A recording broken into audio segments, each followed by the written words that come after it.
Have you ever tried to aggregate a column in Excel with some specific criteria? Hi, in this video we will look at how can we do it with the help of SUMIF and SUMIFS function. Both the functions have the same functionality. They aggregate the column with a specific criteria, but there is minor difference. The SUMIF function takes only one argument, whereas the SUMIFS function can take up to multiple arguments. We have this dataset, the employee dataset. The first question that we want to find is the pension, only the male employee.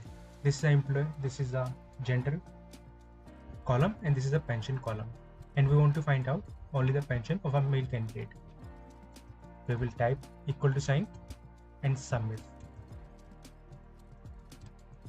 The first argument, it is asking range of a criteria. In the range of a criteria, we have it's a gender. We will select this gender column, and the criteria should be male.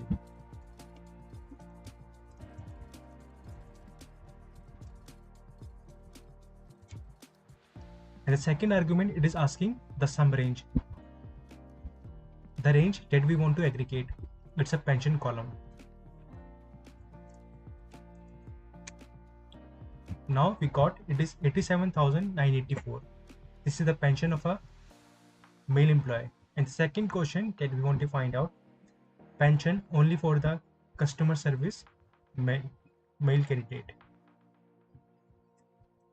We will use same equal to sign and type SUMIFs. It is SUMIFs function. It is different from the SUMIF. It has a multiple argument. First, we will select the sum range. In this case, it's a pension column that we want to aggregate. And the criteria range, the first criteria that we have, it should be a male, and the male is in the gender column.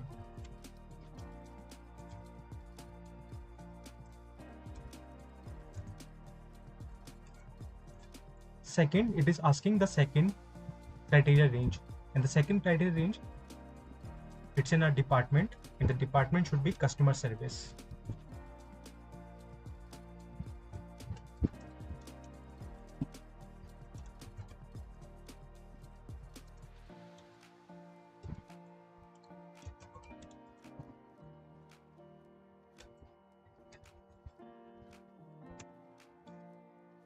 So we got the customer service male pension. It is 5,328. So in this video, we looked at how can we find the sum with specific criteria.